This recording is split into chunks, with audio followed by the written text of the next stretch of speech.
Vic Soto at Maine Mendoza humarap at inamin na sa publiko ang tunay nilang relasyon.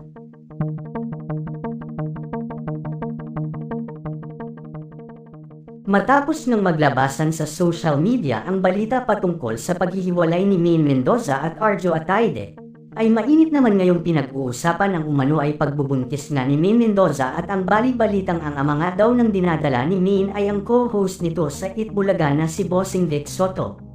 Si Vic Soto nga ang nag-trending sa comment section kamakailan nang lumabas ang blind item patungkol sa komedyanteng aktor na nakabuntis ng kanyang co-host actress.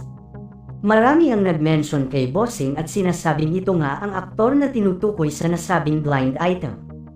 Samantala hindi nga daw matanggap ng asawa ni Vic Soto ang kumakalat na balita patungkol sa kanyang asawa.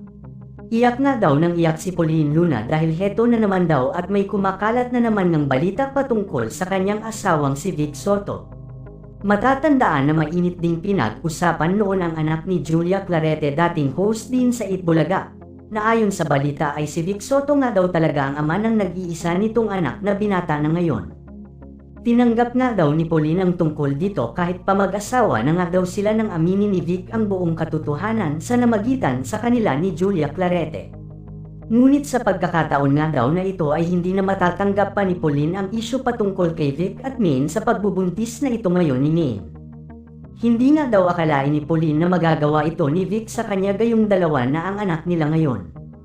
Buong akala nga daw ni Pauline na ang pagiging super close ng dalawa ay parang mag-ama na ang kanilang turingan sa isa't isa, at hindi na nga din daw naawa si Vic kay Maine at inanakan pa nga daw nito ito ngayon kahit may asawa na ito.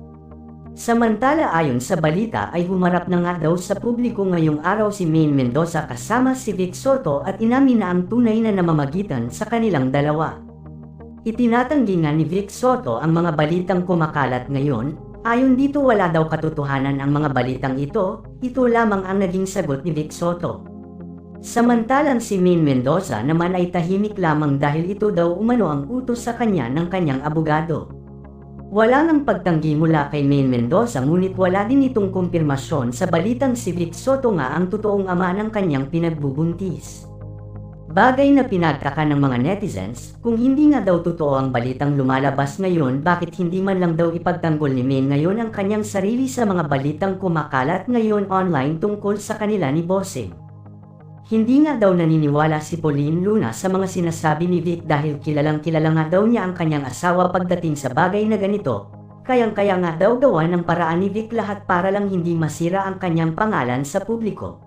Sa ngayon nga ay mas pinili na lang nga ni Pauline ang lumayo kasama ang kanyang mga anak, at kasalukuyan na nang nasa ibang bansa ang pamilya ni Vic Soto.